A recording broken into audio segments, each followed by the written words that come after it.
হত্যাকাণ্ড সহ পরবর্তী হত্যা পাল্টা কুর পেছনে বিএনপির প্রতিষ্ঠাতা জিয়াউর রহমান কলকাঠি নেড়েছেন বলে জানিয়েছেন মার্কিন সাংবাদিক Lawrence লিফশুলস।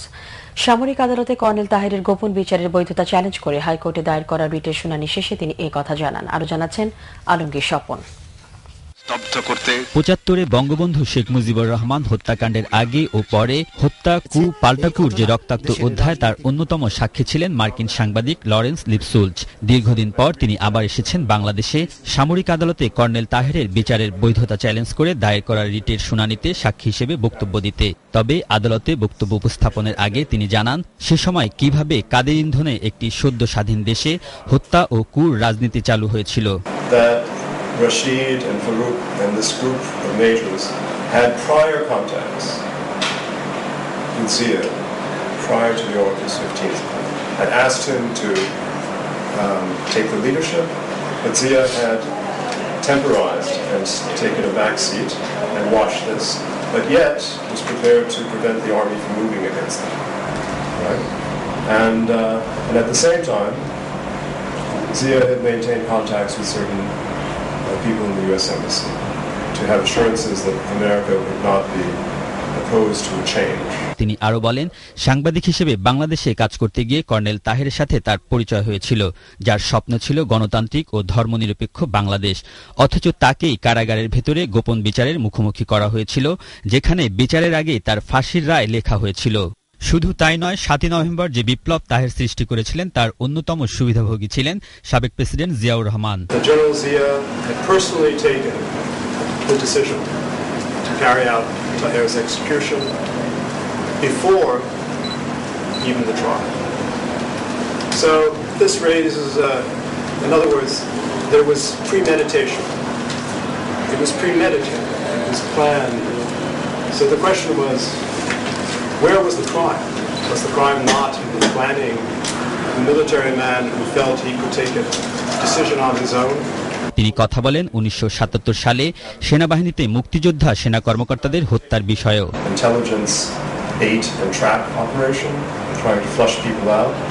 But the real consequence was that there were a period of mass executions in the autumn of 1977. We have been hearing estimates of up to 1,000 men have been hanged. But the man behind this was Zia. শুনানিতে তিনি বলেন বর্তমানে ভয়ভীতি ও হুমকির পরিবেশ না থাকায় আদালত এখন সংবিধান এবং নাগরিকদের অধিকার লঙ্ঘনকারী সেই ট্রাইব্যুনালের রায় বাতিল করার পথ খুঁজে পাবেন। আলমগীর স্বপন, এটিএন বাংলা, ঢাকা। লরেন্স লিফশুলস বলেছেন ১৯৭৫ সালে বঙ্গবন্ধুকে সপরিবারে হত্যার ঘটনার নেপথ্যে ছিলেন জিয়াউর রহমান। কর্নেল তাহেরের বিচার অসাংবিধানিক এবং আইন বহির্ভূত দাবি করে তিনি বলেছেন ওই বিচার ছিল পূর্ব পরিকল্পিত, যার সিদ্ধান্ত জিয়া নিজেই নিয়েছিলেন। তাহেরের গোপন বিচারের বৈধতা প্রশ্নে রিটের চূড়ান্ত শুনানিতে হাইকোর্টে দেয়া বক্তব্যে লিফশুলস বলেন ক্ষমতা কুক্ষিগত করার জন্য কর্নেল তাহেরকে ফাঁসি দেয়া হয়েছিল।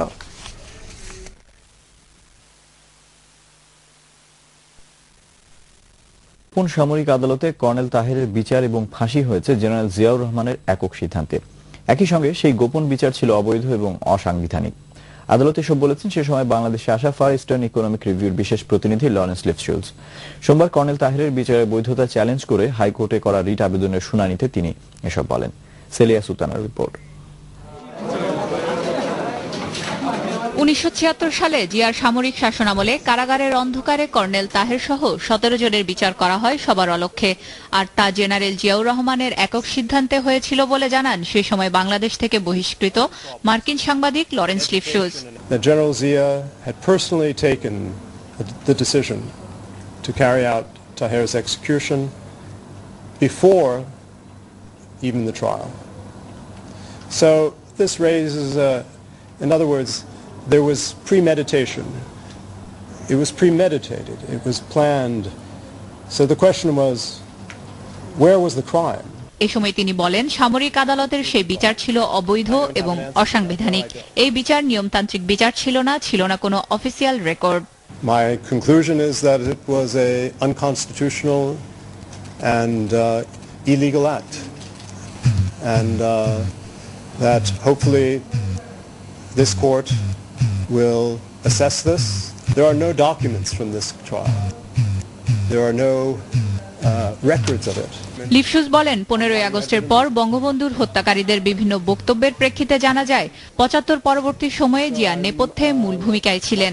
I believe it was Rashid who disclosed that he had prior contacts with General Zia months before the August 15th coup. I think Zia was a complicated man. এক প্রশ্নের জবাবে লিফশুজ বর্তমানে বাংলাদেশের বিচার ব্যবস্থা এবং গণতান্ত্রিক উন্নয়নে ইতিবাচক মনোভাব ব্যক্ত করেন। সেলিয়া সুলতানা, একুশে টেলিভিশন, ঢাকা।